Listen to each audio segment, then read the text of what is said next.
नमस्कार, स्वागत है आप सभी का हमारे इस खास प्रोग्राम में। मैं हूं आपके साथ सुनील चौहान। संसद से महिला आरक्षण बिल पास होने के बाद से कांग्रेस सांसद राहुल गांधी लगातार जातीय जनगणना के मुद्दे के सहारे केंद्र सरकार पर निशाना साध रहे हैं। इस बीच राहुल गांधी ने चुनावी राज्य छत्तीसगढ़ के दौरे पर एक कार्यक्रम के दौरान कहा कि जैसे ही हमारी सरकार आएगी हम जातीय जनगणना कराएंगे। छत्तीसगढ़ की भूपेश बघेल के नेतृत्व वाली कांग्रेस सरकार के आवास न्याय सम्मेलन के कार्यक्रम में राहुल गांधी ने पार्टी के हर चुनावी वादे को पूरा करने की बात कही। उन्होंने कर्नाटक, हिमाचल प्रदेश और राजस्थान का उदाहरण देते हुए कहा कि चुनाव जीतने के बाद हम सारे वादे पूरे कर देते हैं। कांग्रेस के पूर्व अध्यक्ष राहुल गांधी ने कहा कि कांग्रेस पार्टी ने जाति जनगणना की थी, उसमें भारत में किस जाति के कितने लोग हैं ये डेटा उसमें है। नरेंद्र मोदी ये डेटा जानते जनता को नहीं दिखाना चाहते। मैंने संसद में जाति जनगणना की बात की थी तो कैमरा घुमा दिया। उन्होंने आरोप लगाते हुए कहा कि भारत सरकार को सांसद नहीं चलाते हैं, इसे कैबिनेट सेक्रेटरी और विभाग के सेक्रेटरी चलाते हैं। इन विभागों के 90 सेक्रेटरी हर योजना का फैसला लेते हैं। नरेंद्र मोदी सरकार के इन 90 लोगों में पिछड़े वर्ग ओबीसी के केवल 3 लोग हैं। इसी पर करेंगे चर्चा, लेकिन सबसे पहले ये रिपोर्ट।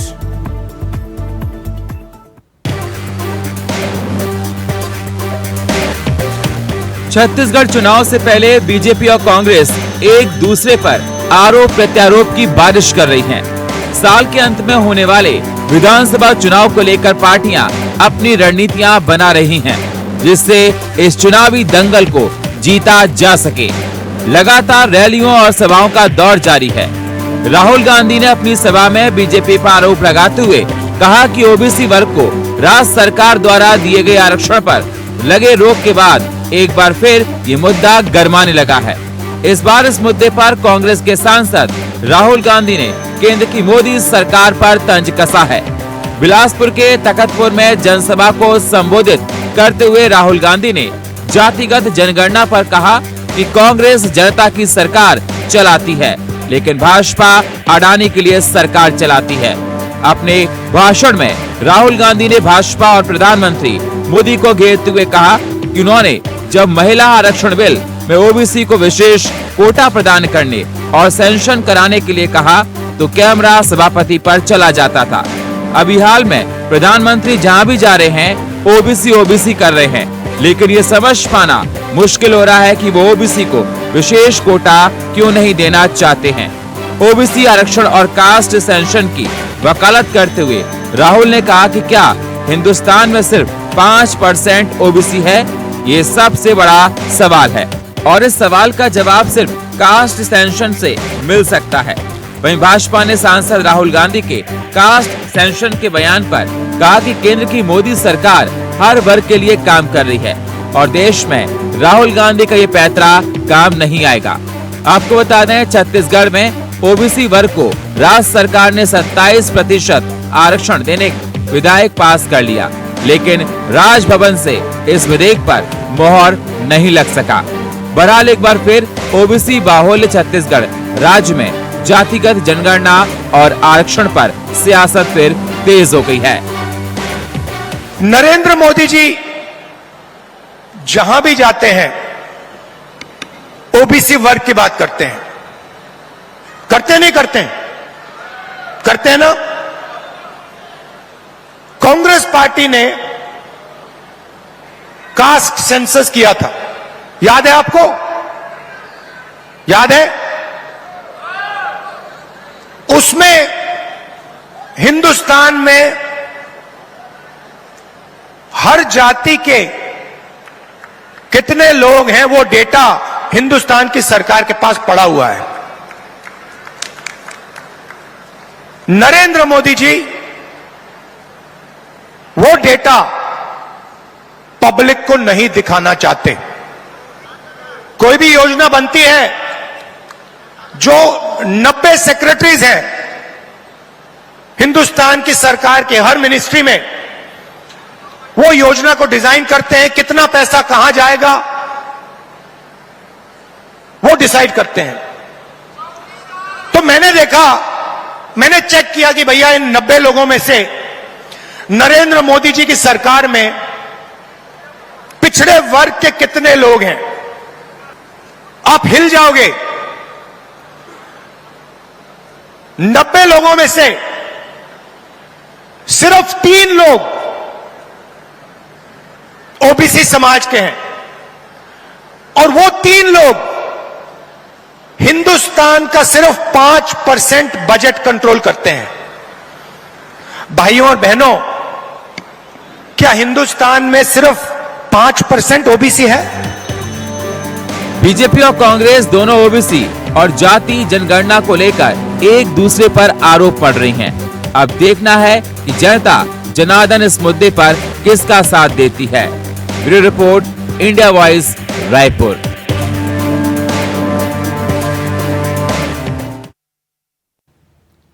तो लगातार ये देखा जा रहा है बीजेपी और कांग्रेस इस मुद्दे पर चर्चा कर रही है, अपनी अपनी बात करी। चर्चा करने के लिए हमारे साथ जुड़ चुके हैं डॉक्टर। तो लगातार इस पर चर्चा हो रही है, सियासत गर्म है क्योंकि आने वाले वक्त में चुनाव होने वाले, इसी पर चर्चा करेंगे। लेकिन वक्त एक छोटे से ब्रेक का है, मिलते हैं एक छोटे से ब्रेक के बाद। तो ब्रेक के बाद स्वागत है आप सभी का। जिस प्रकार से देखा जा रहा है कि छत्तीसगढ़ में विधानसभा चुनाव होने वाले हैं, कांग्रेस और बीजेपी लगातार वहां पर सभाएं कर रही हैं और एक दूसरे पर आरोप पड़ रहे हैं। हमारे साथ चर्चा करने के लिए जुड़ चुके डॉक्टर शिल्पा देवांगन, प्रवक्ता कांग्रेस के हमारे साथ है। स्वागत है शिल्पा जी आपका। और हमारे साथ जुड़ चुके डॉक्टर अजय चंद्राकर, वरिष्ठ पत्रकार हमारे साथ है। स्वागत है सर आपका। सबसे पहले शिल्पा जी, मैं आपके पास ही आना चाहूंगा। राहुल गांधी का कहना है कि ओबीसी के विशेष कोटा नहीं देना चाहते हैं प्रधानमंत्री नरेंद्र मोदी।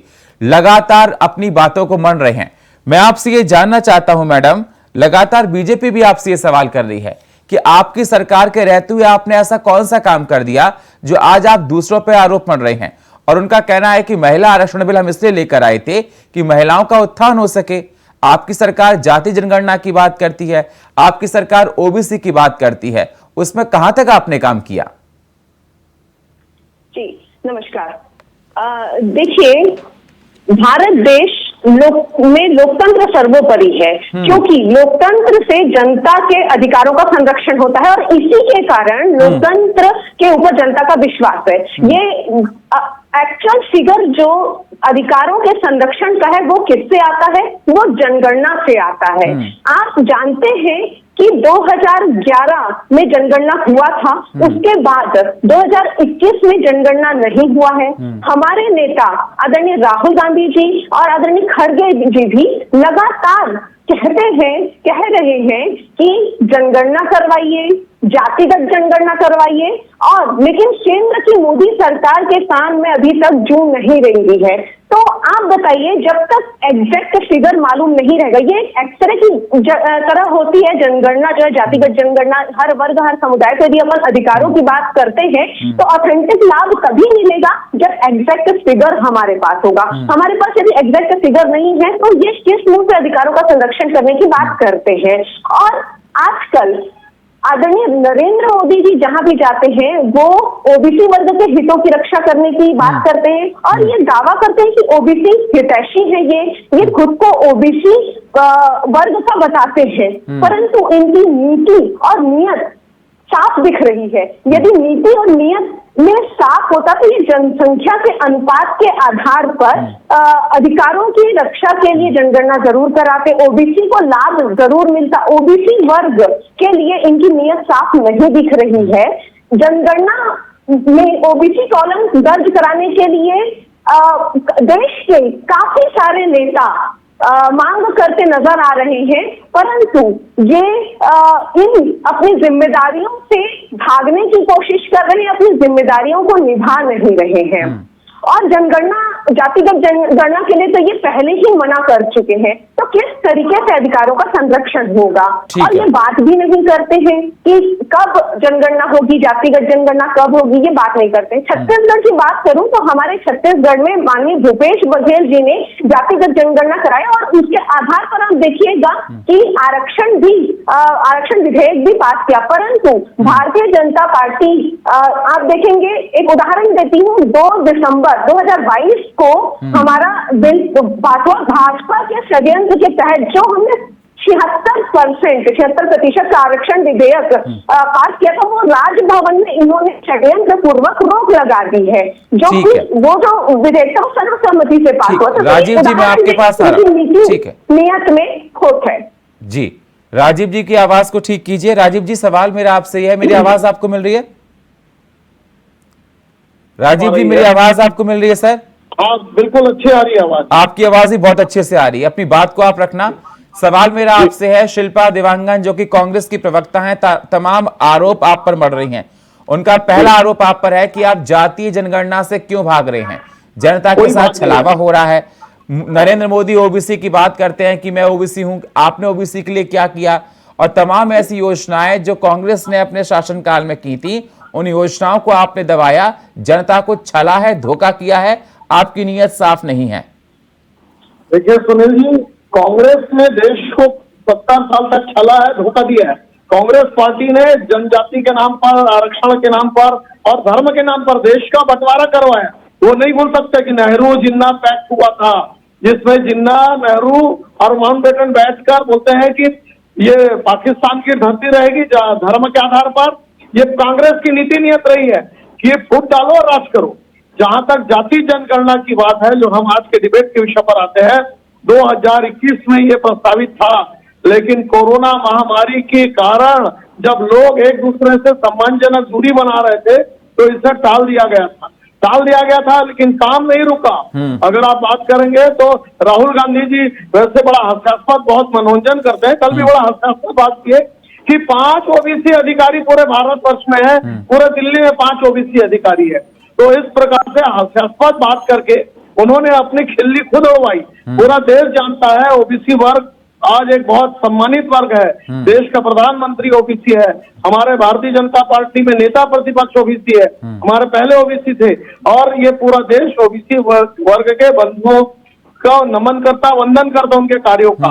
लेकिन जहां तक आरक्षण की बात है तो कांग्रेस के 2 सिपहसालार जो कांग्रेस के कैबिनेट मंत्री के दर्जा प्राप्त है, वो जब 27% आरक्षण दिया गया था तो वो अन्य वर्ग को प्रभावित करने के लिए वो कोर्ट में जाके याचिका दायर करते हैं, और वो कांग्रेस के 2 लाल बत्तीधारी लोग, उनकी वजह से कोर्ट ने कहा कि जो यथास्थिति बनाई रखी जाए। तो आज जो आरक्षण चल रहा है वो कांग्रेस की वजह से चल रहा है, और कांग्रेस ने बाद में चतुराई दिखाते हुए कहा कि ये राजभवन ये नहीं बातें नहीं कर रही है। लेकिन बात राजभवन की नहीं है, बात है सुप्रीम कोर्ट ने कह दिया है कि 52% से अधिक हम आरक्षण नहीं दे सकते हैं।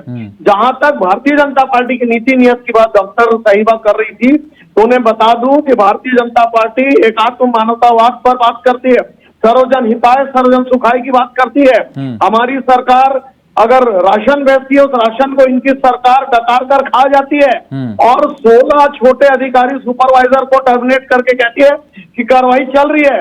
अरे नीति नियत तो भारतीय जनता पार्टी की अच्छी है, जो समय समय पर ओबीसी वर्ग हो या दरिद्र वर्ग हो या ट्राइबल हो, सबके लिए राशन बेचती है, सबके पढ़ाई की व्यवस्था करती है, सबकी चिकित्सा की व्यवस्था करती है। जवाब दीजिए शिल्पा जी।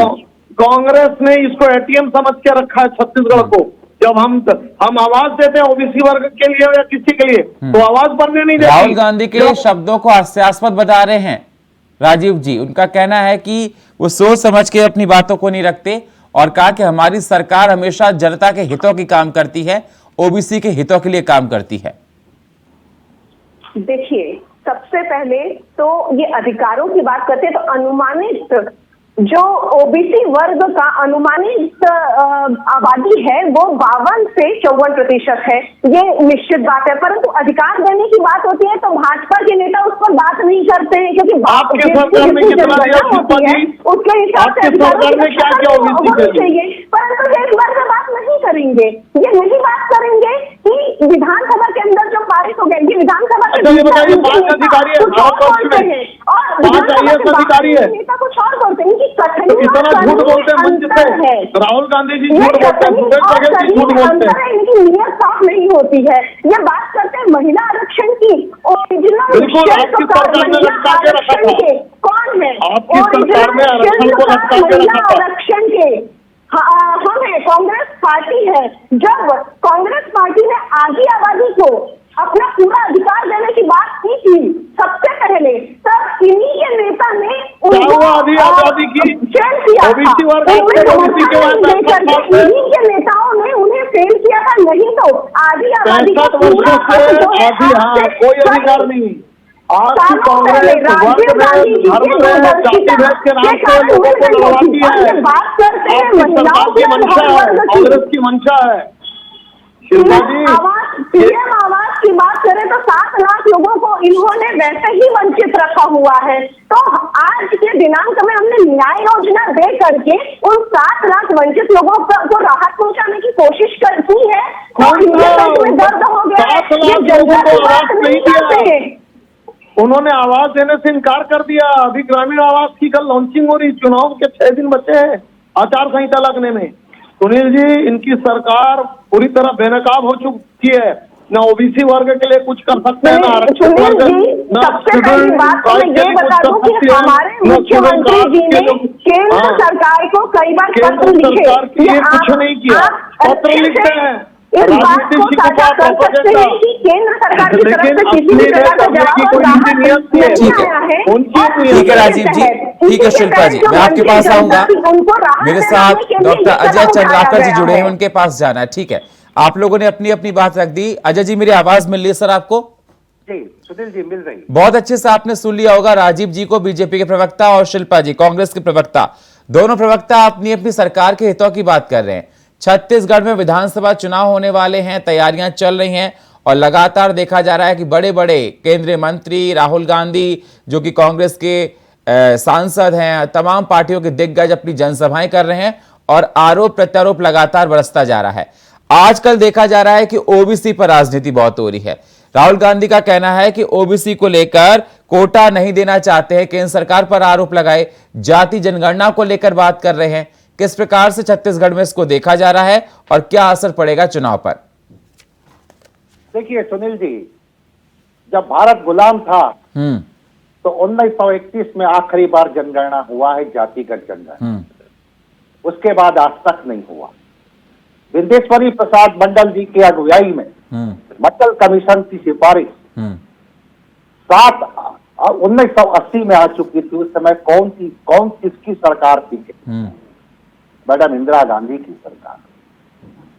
उसके बाद जब 7 अगस्त 1990 को मंडल कमीशन के जितने भी सिफारिश हैं उसमें से सिर्फ 2 सिफारिश को लागू डॉक्टर राजा मांडा विश्वनाथ प्रताप सिंह जी किए। अब उसके बाद 1998 में हरदंग हल्दी देवगौड़ा की कैबिनेट में यह प्रस्ताव पारित हुआ कि 2001 में जो सेंसस रिपोर्ट होगा उसमें जाति जनगणना होगी। उसके बाद वाजपेयी की सरकार आई, लेकिन उस समय नहीं हुआ। लेकिन बीजेपी से ही गोपीनाथ मुंडे जी, अठावले जी पार्लियामेंट में जब डॉक्टर मनमोहन सिंह प्रधानमंत्री थे, वो बोले कि जातिगत जनगणना होनी चाहिए। उसके बाद 2011 में जैसा रिपोर्ट आया जिसका राहुल गांधी जी जिक्र कर रहे हैं, लेकिन वो रिपोर्ट तो आ गई थी, लेकिन आपकी सरकार सार्वजनिक नहीं की। ये भी बात सच है। अब मूल बात आती है कि आप कोटा की बात की है, ओबीसी में कोटा की बात की है, तो ये तो अभी अंधेरे में मुक्के मारने वाली बात। शैक्षणिक और सामाजिक क्षेत्र में अलग अलग प्रदेशों का अलग अलग डाटा है। जो बच्चे कॉलेज में, स्कूल में एडमिशन लेंगे। लेकिन कांग्रेस तो ये कह रही है कि प्रधानमंत्री ओबीसी खुद ओबीसी से आते हैं, लेकिन ओबीसी की बात नहीं करना चाहते और ओबीसी में कितना कोटा देना चाहते हैं। सुनील जी, इसको बहुत गंभीरता से लेना चाहिए। यही बात बीजेपी कांग्रेस को भी कह रही। मैं अभी आपको गोपीनाथ मुंडे जी का उदाहरण दिया जो कांग्रेस में और बीजेपी में थे और उठाए थे इस विषय। उस समय कांग्रेस के जो रणनीतिकार थे वो एलेक्ट पॉलिटिक्स चलता था और सितंबर का महीना 2 तारीख 2021 नीतीश कुमार, लालू प्रसाद जी के सुपुत्र, इवन बीजेपी से सुशील मोदी जी और बिहार कांग्रेस के अध्यक्ष, ये सब चारों जाकर के जो अवेयरनेस देखिए बिहार में, ये प्रधानमंत्री जी के साथ मिले और अनुरोध किए कि जातिगत जनगणना होनी चाहिए। प्रधानमंत्री ना भी नहीं बोले, उनके बातों को सुने, लेकिन पार्लियामेंट में मोदी सरकार के मंत्री जवाब दिए कि अभी कोई इरादा नहीं है जाति जनगणना करने का। ये है इसका सारांश। अब छत्तीसगढ़ में ये जनगणना करने का अधिकार सुप्रीम कोर्ट के निर्णय के अनुसार किसी स्टेट को नहीं है। वो सर्वे करा सकती, सामाजिक आर्थिक सर्वे। तो मूल प्रश्न यह है कि अब डॉक्टर अंबेडकर जब नेहरू जी को कोट किए थे संविधान सभा में, जब संविधान बना, राजनीतिक स्वतंत्रता तो मिल गई, लेकिन सामाजिक और आर्थिक स्वतंत्रता जब तक नहीं मिलेगी तब तक ये जो संविधान लागू हो रहा है वो अधूरा रहेगा। आज बड़ी तादाद दिख रही है और बड़ी तादाद दिखने के कारण ये राजनीति हो रही है। लेकिन कोटा की बात आती है जो सबसे महत्वपूर्ण है, इसके लिए मोदी सरकार एक कमेटी गठित की थी, रोहिणी कमेटी। इसी 31 जुलाई को उसका रिकमेंडेशन आया है, अभी 2023 को। उस रिकमेंडेशन में ये कोटा की बात है। ओबीसी में भी 2 वर्ग, एक भूस्वामी लोग हैं जिनके पास परचेसिंग पावर ज्यादा है, जो क्रीमी लेयर में आते हैं। ठीक है सर। और दूसरा वर्ग है कामगार वर्ग, उनको देना है, उस कोटे की बात रिकमेंडेशन किया गया। राजीव जी।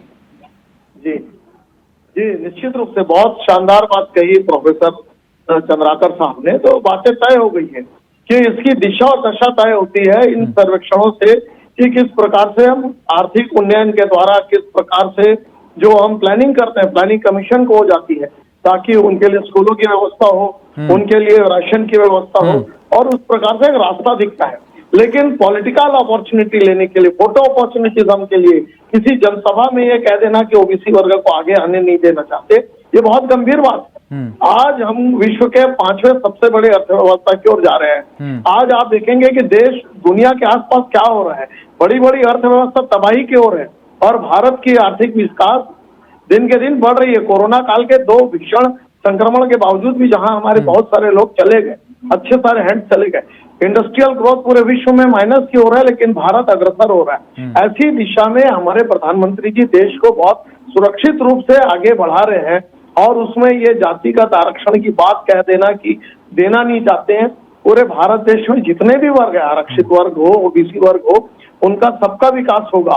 और इस प्रकार से नहीं कि जिस प्रकार से छत्तीसगढ़ में ओबीसी वर्ग के नाम पर केवल एक वर्ग के लोगों का फायदा हो रहा है, उनको लाकर बाहर बसाया जा रहा है और उनके द्वारा शिल्पा जी, तो भारत देश सार्वभौमिकता की बात करती है और हमारे प्रधानमंत्री जी भी बात करते हैं कि निश्चित रूप से ओबीसी वर्ग को आगे आना पड़ेगा। तो अर्थव्यवस्था किस तरीके से जा रही है ये बताने की जरूरत नहीं है। मोदी जी के पहले जितने 14 प्रधानमंत्रियों ने जितने भी कर्ज लिए थे, 55 लाख करोड़ कर्ज लिए थे, ये आंकड़े हैं। लेकिन 2014 के बाद मोदी सरकार ने अकेले ही 100 लाख करोड़ से अधिक कर्ज लेकर देश को कुल कर्ज में, तो किस तरीके की अर्थव्यवस्था की बात करते हैं। और मैं बताना चाहूंगी 2014 में जातिगत जनगणना कराया था, ये रिलीज करने से पहले सुनील जी केंद्र में कांग्रेस की सरकार चली गई थी, परंतु वो डेटा आज भी मोदी सरकार के पास है। आप चाहे तो आप इसको रिलीज क्यों नहीं करते हैं? ये जनगणना की बात से घबराते क्यों हैं? ये इसलिए घबराते हैं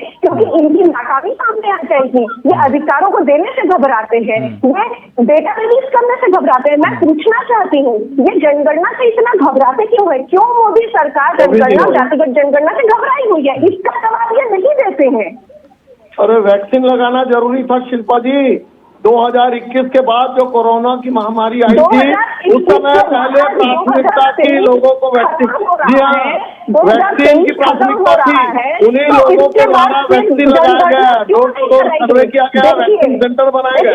तो आप ये बताइए कि हम महामारी से बचाने के लिए काम करें कि राहुल गांधी जी के राजनीतिक एजेंडा को देखें। राहुल गांधी जी का एजेंडा है कि धर्म के नाम पर मोहब्बत की दुकान खोलकर लोगों को लड़ाना, सनातन वर्ग का अपमान करवाना, ये राहुल गांधी जी का छुपा हुआ एजेंडा है। ये पोप जॉन पॉल का एजेंडा है। तो ये पोप जॉन पॉल का एजेंडा, राहुल गांधी जी का एजेंडा कि सनातन का विरोध हो, सनातन को गाली बको, ये नहीं चलेगा। हमारी पहली सुरक्षा, हमारी पहली प्राथमिकता है देश का विकास हो, देश की रक्षा पंक्ति मजबूत हो, देश में लोग स्वस्थ रहे। इसके लिए 2021 में जो जून था वो वैक्सीनेशन के दोनों डोज की वजह से पूरा कंसर्न था। और जैसे डॉक्टर साहब अजय चंद्राकर जी ने कहा देश कि का विकास कब उसके होगा काम जब के लिए हम योजना आयोग को देश के संरक्षण विकास में कोर्ट ने मना किया, भागीदारी करेंगे। आर्थिक संरक्षण की आवश्यकता ठीक है। और वो आर्थिक ठीक है। संरक्षण हो चुका लेकिन है। शिल्पा जी, अगर आप जनगणना की उसकी बात कर रही हैं, कर्नाटक में भी कांग्रेस ने कराया। कर्नाटक में कांग्रेस ने फिगर्स को आउट नहीं किया ना, डेटा को। अगर आप कह रही हैं कि और सरकार बीजेपी पे आप बात कह रही हैं, तो आपकी राज्य सरकार ने कराया, उसको भी सार्वजनिक करना चाहिए था। आपको ये पता होना चाहिए मैडम। देखिए, कास्ट सेंसस हिंदुस्तान का एक्सरे है। ठीक है अजय जी, जल्दी से फाइनल कमेंट है, मेरे पास समय नहीं मैडम। अजय जी जल्दी से फाइनल कमेंट। देखिए, मंडल कमीशन की सिफारिश लागू होती है और जनगणना जातिगत आधार पर होता है। भारत की राजनीति की तस्वीर बदल जाएगी। इसमें क्या है कि चाहे एमएलए के लिए हो चाहे एमपी के लिए हो, इनके लिए भी सीट रिजर्व होगा। दूसरी बात यह है कि चाहे शैक्षणिक क्षेत्र में हो या लैंड रिफॉर्म की बात करें, आर्थिक रिफॉर्म की बात करें, सब क्षेत्रों में नई संरचना के साथ कोई भी सरकार आए उनको आगे बढ़ना ही पड़ेगा। लेकिन सत्ता प्रमुख टारगेट है सभी राजनीतिक दलों का और होना भी चाहिए। ठीक। तो इसके लिए ये नीतीश कुमार जी का जो 2021 का डेलीगेशन था, अन्य राज्य बहुत पीछे हैं, वो अब अवेयर हो रहे हैं और वो 2 साल पहले से प्रधानमंत्री कार्यालय में जाकर के प्रधानमंत्री से भेंट करके अनुरोध कर रहे हैं। जी, बहुत बहुत शुक्रिया आप सही मेहमानों का चर्चा में जुड़ने के लिए। डॉक्टर शिल्पा जी आपका, राजीव जी आपका और डॉक्टर अजय चंद्राकर जी आपका बहुत बहुत शुक्रिया। लेकिन सवाल लगातार उठते रहेंगे क्योंकि छत्तीसगढ़ में विधानसभा के चुनाव हैं। बीजेपी कांग्रेस एक दूसरे पर आरोप प्रत्यारोप कर रही है। जातिगत जनगणना को लेकर कांग्रेस लगातार बीजेपी पर सवाल कर रही है। अब तो ओबीसी को भी लेकर बीजेपी पर सवाल कर रही है कि आखिरकार ओबीसी में कोटा क्यों नहीं दे रहे। तमाम ऐसे सवाल किए जा रहे हैं। अब देखना होगा इलेक्शन में जनता किसके साथ जाती है। और फिलहाल हमारे इस खास प्रोग्राम में इतना ही। बाकी खबरों के लिए आप बने रहिए इंडिया वॉइस के साथ। तब तक के लिए नमस्कार।